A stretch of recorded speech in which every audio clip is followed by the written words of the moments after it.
สบายดีสบายดีพี่น้องสบายดีFC บ่าวแพงเบิดสุขคนเด้อสบายดี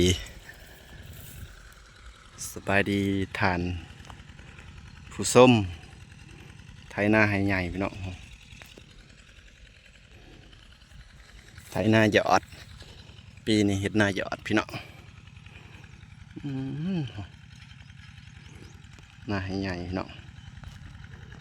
เมื่อยบรรยากาศหน้าเลยพี่น้องเอ้ยเป็นอย่างที่เมื่อยที่สุดคือหน้านี่แหละพี่น้องเมื่อยก็ต้องอดทนเนาะเอาแพงว่าสิหยอดพี่น้องแต่บ่ท่านมีเครื่องหยอดอยู่เนาะทางเบิ่งเครื่องหยอดของน้องของบ่าวแม่นพี่น้องเพิ่นว่าหยอดหน้าเพิ่นแล้วเอามาหยอดหน้าบ่าวแพง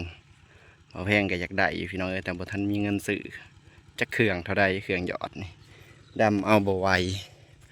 เบิ่งให้หน้าเนี่ยพี่น้อง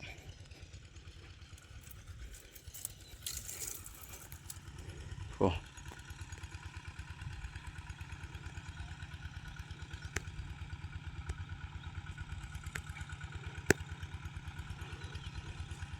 โคตรโพอะไรนี่โอ้กล่องก็เป็นอย่างเด้บ้านให้ใหญ่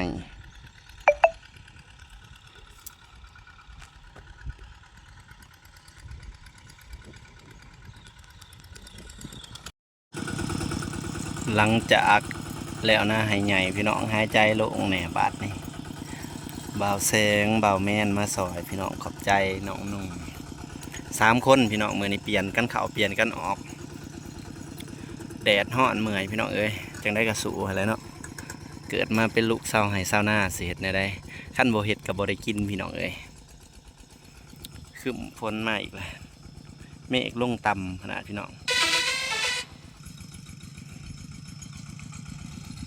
ขึ้นฝนมาแล้วพี่น้องเอ้ยเมฆลงต่ำๆแบบนี้บ่แพงว่าบ่พลาดฝนสิตก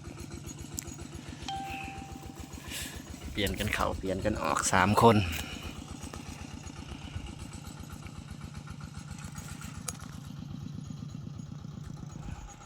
ซอยกันพี่น้องซอยกันไปซอยกันมา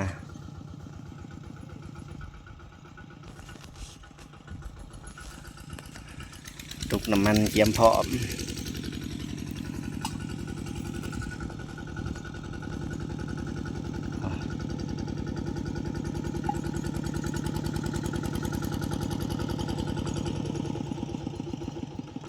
บรรยากาศกับมึกมา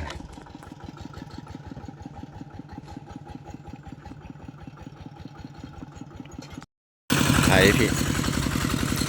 แดดกับแดดพี่น้องมือนี่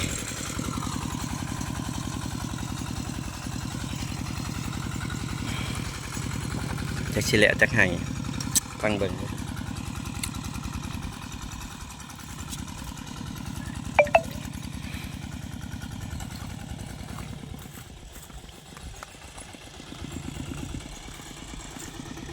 แดดแห้งเลยฮอดบ่าวแสงบ่าวแพงบ่าวแมนไทยเบิดโน่นตัวนี้แหละ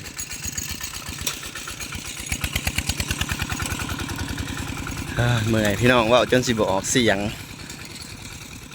มันแดด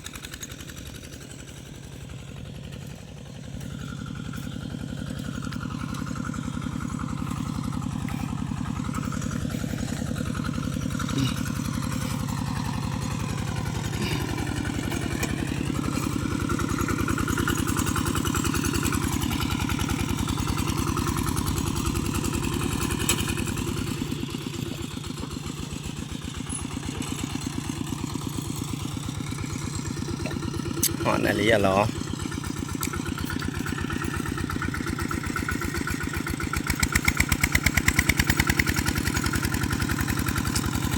เด็กใจอ้วนสิได้ยังกินเถียงอยู่นี่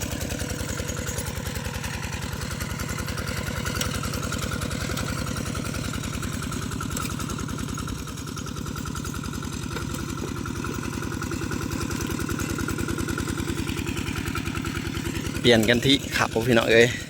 ไทยพูละให้เปลี่ยนกันมันจังบ่เมื่อยแห้งมันเลยไท ไทยผู้เดียวเนี่ยโอ้ยบ่แพงนั่นไทยหน้ามือแรกเนาะลูกแทบบ่ได้เลยลอยไปเบิดเมื่อยปวดกระต้นกระโต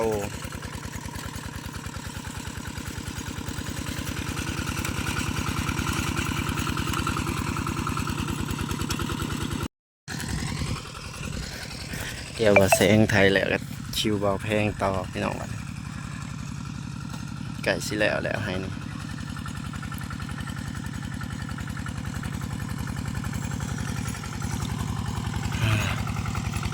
ทั้งเหนื่อยทั้งร้อนทั้งแดด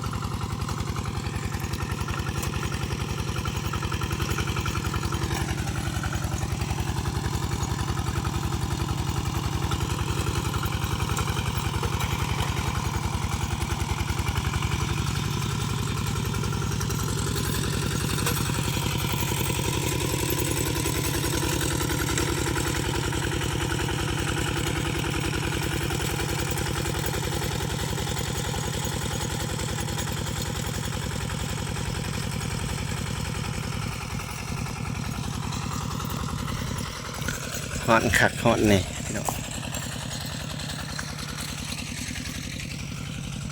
ปีนี้ยอดครึ่งหนึ่งดำครึ่งหนึ่งพี่น้องเอ้ยถ้าดำเบิดกับบัวไหวเพราะว่าดำนี่มันได้จ้างคนดำพี่น้องจ้างคนลกก็บ่จักขาดบ่จักไถมันหลายอย่างพี่น้องเอ้ยเปลืองเงิน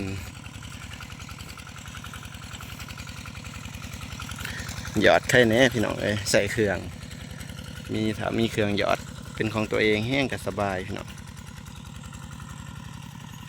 อันนี้บ่แพงยังบ่มีเครื่องหยอดซื่อๆสิได้ยืมของเขามาหยอด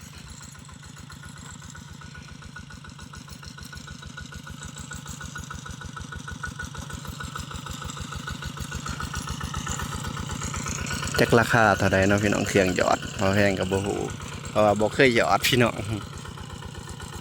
แต่ละปีมีแต่ดำเอา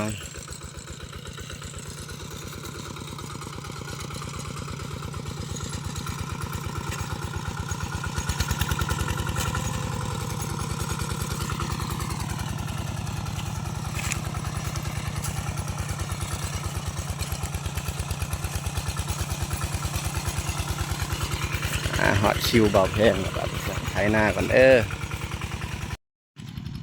เป็นคิวเบาแมนพี่น้องบัดเปลี่ยนคิวกันเขาเบาแมนเขามานั่งเศร้าเมื่อยพี่น้องแดดหอน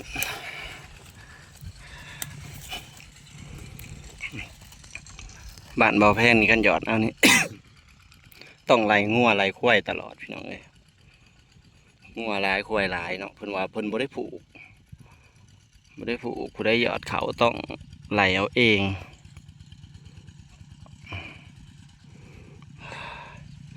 หอนปราบสังเกตแดดพ้นแหละพี่น้องเนี่ยปีนี้ที่ว่าพ้นดีหลายเติบพี่น้องตกตั้งแต่หัวปี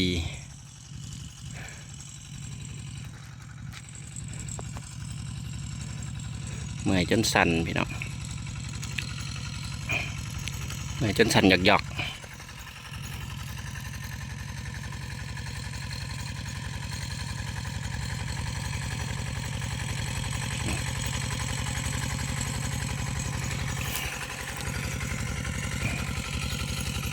บรรยากาศทุ่งไร่ทุ่งนาบรรยากาศดีขนาดพี่น้องดีฮ้อนๆถ้าฝนตกมาเนี่ยโอ้ยเห็ดเวียกได้เบิดมื้อพี่น้องถ้าแดดแน่นี่เมื่อยจักหน่อยพัก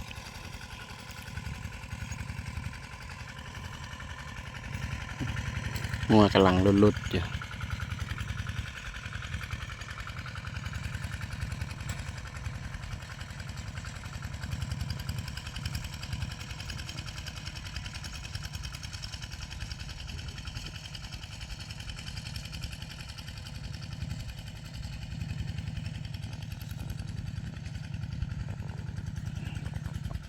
เพราะเป็นไทยซอยพี่น้องเครื่องหยอดเขาก็จะได้เอาเครื่องหยอดเขาเบาแม่นนั่นแหละพี่น้องรอให้เบาแม่นหยอดแล้วจังมาหน้าเบาแพงซอยกันไปซอยกันมาพี่น้อง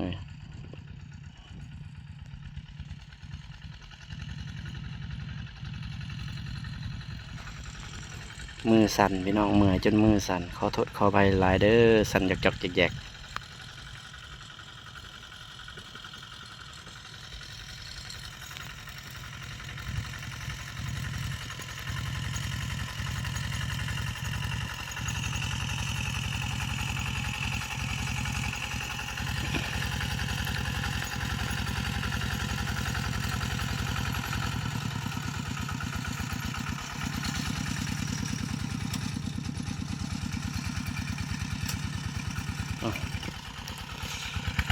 โอเคพี่น้องมาหอดเดี๋ยวบ่าวแพงก็สิขอปิดคลิปก่อนเด้อฝากกดไลค์กดแชร์กดติดตามให้บ่าวแพงให้พี่น้องฝากเป็นกำลังใจให้แน่สบายดีเบิดสุขสุคนมาไทยหน้านำกันพี่น้อง